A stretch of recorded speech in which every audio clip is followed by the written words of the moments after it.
Me Jajiba Jabin. Welcome to my channel BTS the cook world. Everyone, কেমন আছো তোমরা? আশা তো করি সবাই খুব ভালো আছো। আলহামদুলিল্লাহ আমিও ভালো আছি। তো স্টোরি স্টার্ট করার আগে একটা কথা ক্লিয়ারলি বলে দেই, বাটারফ্লাইয়ের 25 নাম্বার পার্ট আমি আপলোড করে দিয়েছি আমার থার্ড চ্যানেলে। আর যারা যারা চ্যানেল খুঁজে পাচ্ছ না তারা এই ভিডিওর পিন কমেন্টটা চেক করে নিও। তো আমি আশা করব তোমরা খুঁজে পাবে আর আমার কথাটা বুঝতে পেরেছো। তো চলো এখন স্টোরি স্টার্ট করি। অন্ধকার রাত, ঘন জঙ্গল, শুনশান রাস্তা, ঝিরিঝিরি বৃষ্টির সাথে একটু পরপর বিদ্যুতের চমকানির আলোতে পরিবেশটা কেমন ভয়ঙ্কর লাগছে। এই শুনশান নিরিবিলি ভয়ানক পরিবেশে বিগত আধা ঘন্টা ধরে ভয়ে কলিজাটা হাতে নিয়ে দ্রুত পায়ে হেঁটে যাচ্ছে তে। আপাতত উদ্দেশ্য একটাই, যত দ্রুত মেন রোডে উঠা যায়। মেন রোডে উঠতে পারলেই যে কোনো একটা গাড়ি তো সে পেয়ে যাবে। এই তো 30 মিনিট আগের কথা। ঘুমন্ত জঙ্কুককে রেখে কোনো রকম বাড়ি থেকে পালিয়েছে সে। পালানোর সময় ভারী কিছুই আনে নাই তে। ছোট্ট একটা ব্যাগের মধ্যে টাকা, বাবার দেওয়া অলংকার, কাগজপত্র আর 2-3 সেট কাপড় নিয়ে কোনো রকম পালিয়েছে। তার কাছে কোনো মোবাইল নাই। মোবাইল যে জঙ্কুক কোথায় রেখেছে সেটা খুঁজে সে সময় নষ্ট করতে চায় নাই। যদিও জঙ্কুককে সে ঘুমের ওষুধ খাইয়েছে, তারপরও ব্যাগ গোছানোর সময় তার প্রচুর পরিমাণে শরীর কাঁপছিল। এই বুঝি জঙ্কুক উঠে তাকে ধরে ফেলবে। তার লক্ষ্য একটাই, শহরে যাবে, বাবার সাথে কন্ট্যাক্ট করবে, বাবার কাছে যাবে, তারপরে জঙ্কুকের ব্যাপারটা পরে ভেবে দেখবে। এই ঝিরিঝিরি বৃষ্টির মধ্যে ভয়ঙ্কর পরিবেশ পার করে পাক্কা 40 মিনিট পর তে মেন রোডে এসে উঠেছে। সে প্রচুর পরিমাণে হাঁপাচ্ছে। তে এক প্রকার দম বন্ধ করে হেঁটে এসেছে। তার এখন শরীর কাঁপছে। মেন রোডে ওঠার পর একটু ল্যাম্পপোস্টের আলো দেখতে পেয়ে তে স্বস্তি পাচ্ছে। এতক্ষণে জনমানবপূর্ণ একটা স্থানে এসে দাঁড়িয়েছে সে। তবে সমস্যা আর চিন্তার ব্যাপার একটাই, ঘড়িতে রাত 3:45। এই মুহূর্তে কি এখানে কোনো গাড়ি পাওয়া যাবে? তের হার্টবিট প্রচুর পরিমাণে ফাস্ট। সে চিন্তায় পড়ে গেছে, গাড়ি যদি না পাওয়া যায় কিভাবে যাবে। তে ভাবছে এত বড় একটা রিস্ক নিয়ে যখন বাড়ি থেকে এই পর্যন্ত পালিয়ে এসেছে তখন উদ্দেশ্য হাসিল করতেই হবে। তে বুক ফুলিয়ে জোরে একটা নিঃশ্বাস নেয়, নিজেকে শক্ত করে লাগেজের হ্যান্ডেল ধরে রাস্তা দিয়ে সোজা হাঁটতে থাকে। পাক্কা 15 মিনিট পর সামনে থেকে একটা গাড়ির আলো দেখতে পেয়ে তের মনে আসার আলো ফুটে। খুশিতে তের হার্টবিট ফাস্ট হয়ে যায়। 2 হাত মেলে গাড়িটাকে ইশারা করে থামার জন্য। তে লক্ষ্য করে বুঝতে পারলো গাড়িটা 8 সিটের একটা মাইক্রোবাস। ভেতরে লাউড স্পিকারের মিউজিক বাজছে। তে আন্দাজ করলো হয়তো বন্ধুরা মিলে পিকনিকে যাচ্ছে কিংবা আসছে। তে 2 হাত উঁচু করে কোনো রকম লাফিয়ে লাফিয়ে ইশারা করছে গাড়িটা থামার জন্য। গাড়িটা ঠিক তের সামনে এসে থেমে যায়। মাইক্রোবাসের দরজা খুলতেই তে ভেতরে লক্ষ্য করে দেখে 3টা মেয়ে আর 5টা ছেলে বসে আছে। সবগুলাই সেম এজের। তে হেসে তাদেরকে বলে, এক্সকিউজ মি, আমি আসলে খুব বিপদে পড়েছি, আমাকে একটু শহর পর্যন্ত লিফট দেওয়া যাবে? তের কথা শুনে গাড়ির মধ্যে বসে থাকা ছেলেমেয়েগুলো এক একজনের মুখে চাওয়াচাওয়ি করছিল। বিপদে পড়লে মানুষের মাথা কাজ করে না, আর তের মাথাটাও এখন কাজ করছে না। সে তো লক্ষ্যই করলো না মাইকোর মধ্যকার ছেলেমেয়েগুলো যে নেশাতে ধূত হয়ে আছে, একটা একটা শরীরের উপরে ঢলে পড়ছে। মেয়েগুলো অর্ধনগ্ন অবস্থায় ছেলেদের শরীরে ঢলে আছে। কি একটা বিশ্রী অবস্থা। তে যখন গাড়ির ভেতরে ভালোভাবে লক্ষ্য করে ব্যাপারটা বুঝতে পারে, সে দ্রুতই তার ব্যাগটা নিয়ে হাঁটা ধরে, কিন্তু ততক্ষণে দেরি হয়ে গেছে। গাড়ির ভেতর থেকে ঢলে ঢলে 2টা ছেলে এসে তেকে ধরে ফেলে। তে 2 হাত ধরে টানতে শুরু করে গাড়িতে ওঠানোর জন্য। তে এক প্রকার নিজেকে বাঁচানোর জন্য ধস্তাধস্তি করা শুরু করে দেয়। যেহেতু ছেলেগুলো কিংবা গাড়ির মধ্যে প্রত্যেকটাই নেশাগ্রস্ত ছিল, তাই তে প্রাণ বাঁচিয়ে ওখান থেকে পালাতে সক্ষম হয়, কিন্তু তার ব্যাগটা সে আনতে পারে না। বৃষ্টিতে ভিজে যাবে দেখে হাতে কোনো পার্স রাখে নাই তে। টাকা পয়সা, গহনা, পাসপোর্ট, এমনকি গুরুত্বপূর্ণ কাগজগুলো ওই ব্যাগটার মধ্যেই ছিল। ওই নেশাগ্রস্ত ছেলে মেয়েদের জন্য তো খুব ভালো হয়ে গেল, টাকা পয়সা গহনা দিয়ে তারা আরো নেশা দ্রব্য কিনবে, কিন্তু তের জন্য তো খুব খারাপ হয়ে গেল। এই ঘটনা ভিত্তি করে তে প্রচুর পরিমাণে ভয় পেয়ে যায়, যে কারণে সে মেন রোডে আর একটা গাড়িও থামানোর জন্য ইশারা করে নাই। রাস্তার কর্নারের গাছ ঘেঁষে ঘেঁষেই অন্ধকার রাতে সে হাঁটা ধরে। 2.5 ঘন্টা হাঁটার পর তে গিয়ে পৌঁছায় তার নিজের বাড়ির গেটে, কিন্তু গেটে তো অনেক বড় একটা তালা ঝুলছে। এই মুহূর্তে তের মাথাটা হ্যাং হয়ে গেছে। 2 চোখ দিয়ে অনবরত পানি পড়ছে। লাগেজের ভিতরেই তো চাবিটা ছিল ঘরের। হাঁটতে হাঁটতে তার পায়ের অবস্থা খারাপ, প্রচুর পরিমাণে ক্লান্ত লাগছে। কি করবে ভেবে পাচ্ছে না। তার তো কোনো আত্মীয় স্বজন নাই। হঠাৎ করেই তের মনে পড়লো 10 মিনিটের রাস্তা হেঁটে গেলেই রোজের বাসা। আপাতত রোজের বাসায় যেয়ে একটু বিশ্রাম নেওয়া যাক, তারপর বাবার সাথে ফোনে কথা বলে একটা কিছু ব্যবস্থা করবে সে। তে আবারও হাঁটতে শুরু করে। 20 মিনিটের মধ্যে সে রোজের বাসার সামনে গিয়ে দাঁড়ায়, কিন্তু তাদের বাড়িতেও বড় তালা ঝুলছে। বাড়ির দারোয়ান জানায় কোন একটা রিলেটিভের বিয়ে খাওয়ার জন্য তারা গ্রামের বাড়িতে গিয়েছে। তের প্রচুর পানির পিপাসা পাচ্ছে। সে রোজদের গার্ডেনে পানি দেওয়ার জন্য যে কলটা থাকে সে কলটা ছেড়ে পানি খায়, মাথায় পানি দেয়, হাত মুখ ধোয়। তে ক্লান্ত হয়ে বেঞ্চে বসে পড়ে। তার পা দুটো প্রচুর ব্যথা করছে, প্রচুর পরিমাণে খিদায় পেটও ব্যথা করছে। বাবার একমাত্র আল্লাদি মেয়ে হওয়াতে খিদায় যে পেট ব্যথা করে এই অনুভূতিটা তের কখনোই হয়নি। আর বিয়ের পর জঙ্কুক তো তাকে বাচ্চাদের মতো নিজের হাতে খাইয়ে দিয়েছে। কথাগুলো ভাবতেই তের পেটের মধ্যে মোচড় দিয়ে ওঠে। তের কান্নার গতি আরো বেড়ে যায়। জঙ্কুক কি ঘুম থেকে উঠেছে, তাকে খুঁজছে, তাকে না পেয়ে পাগলামি করছে। পরক্ষণে ভাবছে যাই করুক না কেন এইটুকু শাস্তি তো জঙ্কুক ডিজার্ভ করে। তাকে হাতের পুতুল বানিয়ে নিজের কাছে বেঁধে রাখার শাস্তি এটা। তে রোজদের বাসা থেকে বের হয়ে আবারও হাঁটতে শুরু করে। উদ্দেশ্য হচ্ছে লিসার কাছে যাওয়া। কিছু দূর হাঁটার পর হঠাৎ করে একটা গাড়ি এসে তার সামনে দাঁড়ায়। গাড়ি থেকে নেন্সি নামে। উদ্দেশ্য একটাই, থেকে কিছু কথা বলে অপমান করবে, কারণ লাস্ট টাইম তে তাকে একটু খোঁচা মেরে কথা বলেছিল। নেন্সিকে দেখে তে মাথাটা নিচু করে ফেলে। নেন্সি এসে তের সামনে দাঁড়ায়। স্বভাব সুলভ নেন্সি তের পা থেকে মাথা পর্যন্ত এক পলক দেখে। চালাক নেন্সি তেকে দেখেই বুঝতে পারে কোনো একটা সমস্যা আছে। কি ব্যাপার তে, রাস্তায় এভাবে ঘুরছো কেন? কোনো সমস্যা? তে চুপ করে থাকে। যত যাই হোক না কেন তার আর জঙ্কুকের ম্যাটার নিয়ে সে কারো সাথে ডিসকাস করবে না, আর নেন্সির সাথে তো ভুলেও না।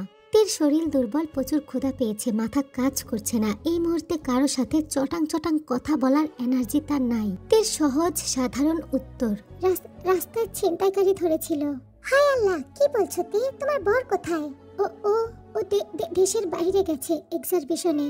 ও আচ্ছা আচ্ছা, কোথায় যাবে চলো আমি তোমাকে পৌঁছে দেই। আসলে আমি লিসার কাছে যাচ্ছিলাম। কি?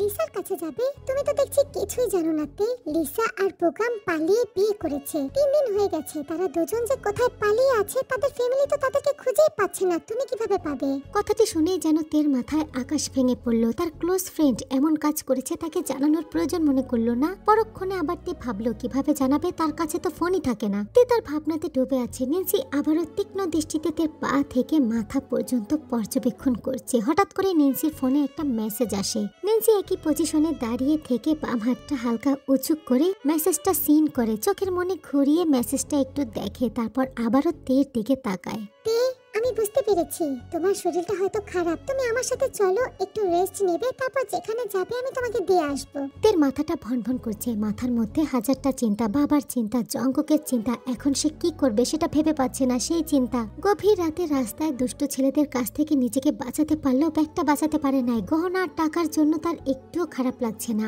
কিন্তু ব্যাগটার মধ্যে ইম্পর্টেন্ট ডকুমেন্টসের সাথে তার পাসপোর্ট ছিল। সে বাবার কাছে কিভাবে যাবে? চুপচাপ দেখে দেখে নেন্সিতের হাত ধরে বলে, কি ভাবছো তে? আমি তোমার বড় বোনের মতো না? চলো আমার সাথে, একটু রেস্ট নেবে, তারপর যেখানে যাবে আমি দিয়ে আসবো। চলো। কথাটি বলতে বলতে নেন্সিতের হাত ধরে গাড়িতে তুলে ফেলে। নেন্সি তেকে তার বাড়িতে না নিয়ে গিয়ে একটা ফ্ল্যাটে নিয়ে যায়। তে ফ্ল্যাটে ঢুকে এদিক ওদিক তাকায়। তারপর নেন্সির মুখের দিকে তাকালে নেন্সি হেসে বলে, এটা আমার একান্তই ব্যক্তিগত ফ্ল্যাট। মাঝে মাঝে একা থেকে সময় কাটাতে ইচ্ছা করলে এখানে চলে আসি, কোনো সমস্যা নাই। ওই পাশে রুমটাতে যাও, গিয়ে ফ্রেশ হয়ে আসো, আমি তোমার খাবারের ব্যবস্থা করি। তে কিচ্ছু জিজ্ঞাসা করলো না, কারণ সে জানে শহরের ধনী পরিবারের ছেলে মেয়েদের এইরকম প্রাইভেট ফ্ল্যাট থাকে। তে চুপচাপ ফ্রেশ হতে চলে যায়। ঘড়ির কাঁটা সকাল 11টা বাজে। এইদিকে নেন্সি খাবারটা অর্ডার করে ফেলে। তে ফ্রেশ হয়ে বের হয়ে দেখে ডাইনিং এ খাবার সাজানো। তার প্রচুর পরিমাণে ক্ষুধা পেয়েছে। তাছাড়া সে একজন খাবার প্রেমী মানুষ। খাবার দেখলে নিজেকে দূরেই রাখতে পারে না। নেন্সি তাকে খেতে ইশারা করলে সে চুপচাপ খাওয়া শুরু করে। রাত 3টা থেকে সকাল 10টা পর্যন্ত তে একটানা হেঁটেছে। হাঁটতে হাঁটতে তার শরীরটা ক্লান্ত। হঠাৎ করে পেটে খাবার পড়তে ক্লান্ত শরীরে ঘুম চলে আসে। চালাক নেন্সি তেকে দেখে বুঝতে পারছিল তে ক্লান্ত, ঘুম পাচ্ছে। নেন্সি বলে, বাইরে প্রচুর বৃষ্টি হচ্ছে তে, এখন বের হওয়া ঠিক হবে না। তুমি একটু রেস্ট নাও, বৃষ্টিটা কমলে আমরা বেরোবো। তে জানালা দিয়ে বাইরে তাকিয়ে দেখে সত্যি প্রচুর পরিমাণে বৃষ্টি হচ্ছে। ঠান্ডা ওয়েদার। ঘুমটা আরো ছেকে ধরেছে তাকে। সে চুপচাপ রুমে গিয়ে বিছানায় শুয়ে ঘুমিয়ে পড়ে। স্তব্ধ চারপাশ, কোথাও কোনো শব্দ নেই, শুধু শোনা যাচ্ছে ঘড়ির কাঁটার টিকটিক শব্দ। ঘড়ির কাঁটার এই রকম টিকটিক শব্দে বিরক্ত হয়ে তে কপালটা কুঁচকে ফেলে। কয়েক সেকেন্ডের মধ্যে এই বিরক্তি ভাবটা তাকে আরো ছেকে ধরে। ফট করে চোখ খুলে ঘড়ির দিকে তাকিয়ে দেখে রাত 8টা বাজে। ধরফড়িয়ে বিছানায় উঠে বসে তে। এতটা লম্বা ঘুম দিয়েছে সে। সকাল 11টা থেকে রাত 8টা বেজে গেল। তে বিছানা থেকে নেমে নেন্সিকে খোঁজার জন্য রুম থেকে বের হয়। লিভিং রুমটা খালি। তে লিভিং রুম পার করে নেন্সির রুমে ঢুকতেই যাবে, ঠিক তখনই সে দাঁড়িয়ে পড়ে। দরজাটা একটু ফাঁক করা, ভেতরে নেন্সি আর কায়ের কথা শুনে তার পাটা থরথর করে কেঁপে উঠছে। ওকে এনে ঠিক করেছ আপু, জঙ্গলে যেটা করতে পারি নাই এখন সেটা করব আমি। আরে দাঁড়া, তুই কি করবি না করবি সেটা পরে, আগে আমার কাজটা হাসিল হোক, তারপরে তুই যা ইচ্ছা করিস। আমি ডিরেক্টর সাহেবকে ইনভাইট করেছি আজকে রাতটাতে। উনি সুন্দরী মেয়েদের প্রতি প্রচুর পরিমাণে আকৃষ্ট। একবার তে তার মনে ধরে গেলেই আমার কাজটা হয়ে যাবে। তারপর তের সাথে তুই কি করবি করিস। কিন্তু আপু আমি অনেক দিন ধরে এই দিনটার অপেক্ষা করছিলাম, আজকে তে আমার, তারপর না হয় তোর যাকে। বোকার মতো কথা বলবি না তো কাই। তুই কি ভার্জিন আছে যে আজকে তোকে দেব কালকে অন্যকে? আজকে পেলে কি কালকে পেলে কি একই জিনিস পাবি। আচ্ছা ঠিক আছে, তা না হয় বুঝলাম, কিন্তু তারপরে কি করব ওকে? কি আর করব, মোটা অঙ্কের টাকা নিয়ে বিক্রি করে দেব। আপু তোর মাথায় তো বেশ শয়তানি বুদ্ধি, তাহলে আমি একটু নেশা করেছিলাম দেখে ওই ব্যবহার কেন করেছিলি?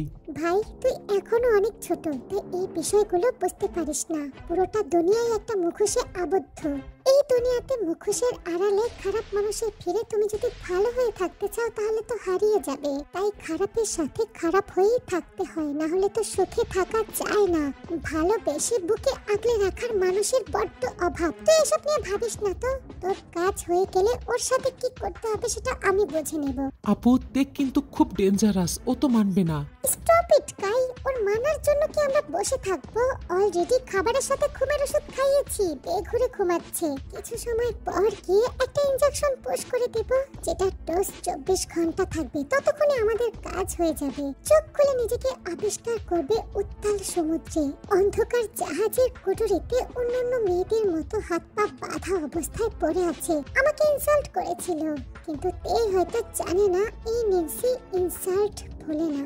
আপু কয়টা ওষুধ দিয়েছিস? আরে একটাই দিয়েছি, বেশি দেই নাই। এমনিতেই উইক ছিল, কেমন যেন দুর্বল দেখাচ্ছে। বেশি দিলে যদি সমস্যা হয় তাহলে তো আমার কাজটা হবে না। নেন্সির পরিকল্পনা শুনে কাই হাসে, সাথে নেন্সিও হাসে। দুই ভাই বোন ড্রিঙ্কস করছে আর হাসছে, কিন্তু দরজার এই পাশ থেকে সমস্ত কিছু শুনে তের পা দুটো থরথর করে কাঁপছে। তের দু চোখ দিয়ে পানি পড়ছে। মানুষ এত খারাপ হতে পারে, মুখোশের আড়ালে আসল রূপ এত জঘন্য। তে অত্যন্ত চালাক এবং ইন্টেলিজেন্ট একটা মেয়ে, কিন্তু এই রকম পরিস্থিতি তার জীবনে কখনো আসে নাই। সে প্রস্তুত না, সে বুঝতে পারছে না কি করবে। অতিরিক্ত মানসিক চাপে মানুষের মাথা কাজ করা বন্ধ করে দেয়। তে ওখানেই দাঁড়িয়েছিল, এক পা নড়তে পারছিল না। হঠাৎ করে ঘড়ির কাঁটার টিকটিক শব্দে তে আবারও কেঁপে ওঠে।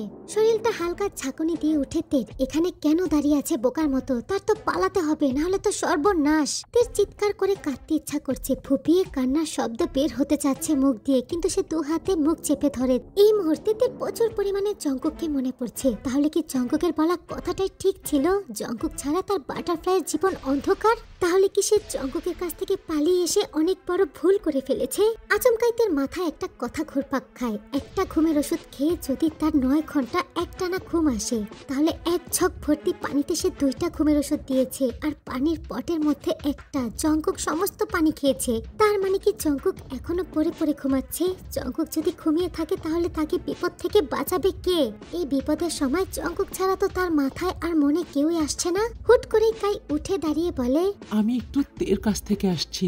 এই খবরদার, তুই যাবি না, এখন কিচ্ছু করা যাবে না। তোকে বললে বুঝিস না কেন ভাই? আপু প্লিজ, আমি একটু টাচ করব, বেশি গভীরে যাব না। কায়ের কথা শুনে তের গাটা ঘিন ঘিন করছে। এটা তার বন্ধু ছিল। ছি! তে আর 1 মিনিটও দেরি করে না, দ্রুত রুমের দরজাটা বাহির দিক দিয়ে লক করে দিয়ে সোজা ফ্ল্যাট থেকে বের হয়ে যায়। দরজার শব্দে কাই নেন্সি চমকে যায়, বুঝতে পেরে যায় তে সমস্তটা শুনেছে। তাদেরকে আটকে রেখে পালাচ্ছে। যতক্ষণে তারা গেটের সামনে বসা সিকিউরিটি গার্ডকে ফোন করে তেকে ধরতে বলবে, তার আগেই তে গেট থেকে বের হয়ে যায়।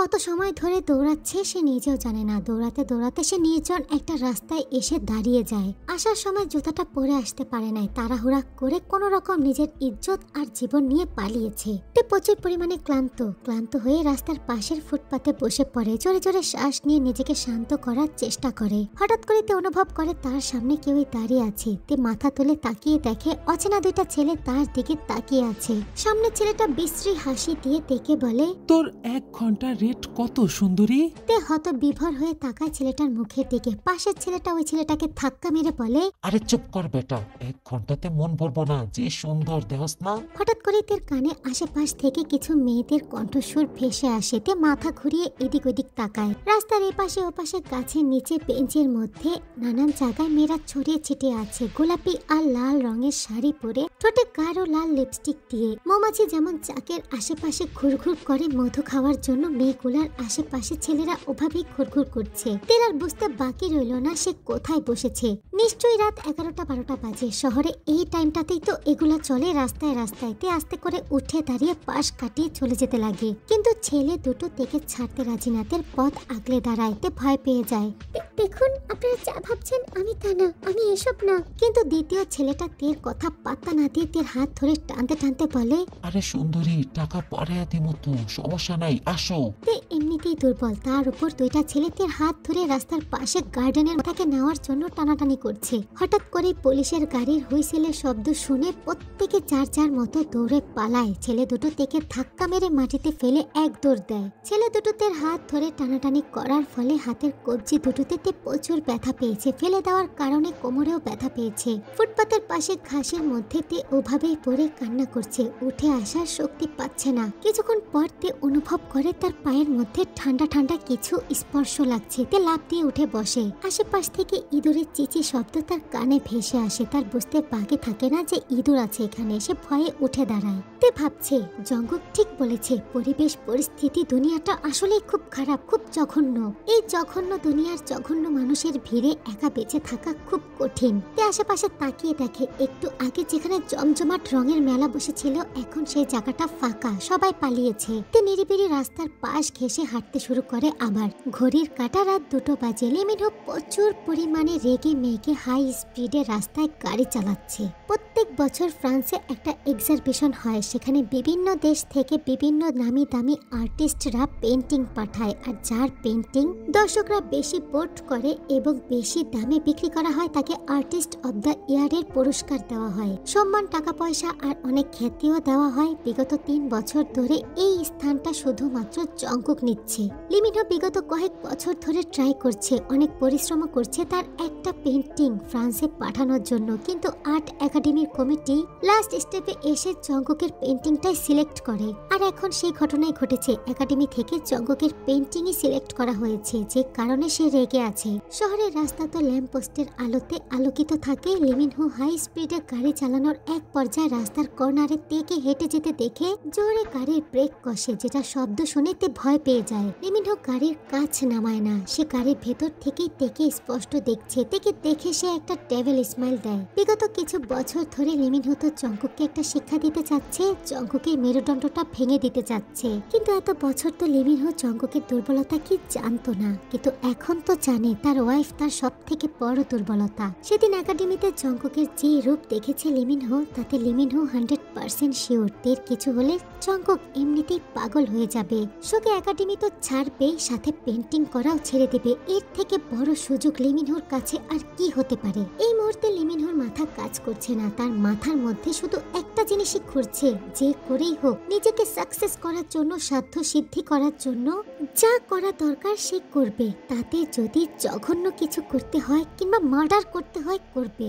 সো এভরিওয়ান, এই পার্টটা আমি এখানেই শেষ করে দিলাম। নেক্সট পার্ট খুব দ্রুত দেওয়ার চেষ্টা করব, দেখি নেক্সট পার্টে কি হয়। আর স্টোরি আর আমার এক্সপ্লেন যদি ভালো লেগে থাকে অবশ্যই লাইক করবা, কমেন্টস করবা, শেয়ার করবা। যারা যারা সাবস্ক্রাইব করো নাই করে দিবা। আল্লাহ হাফিজ, লাভ ইউ, বাই বাই।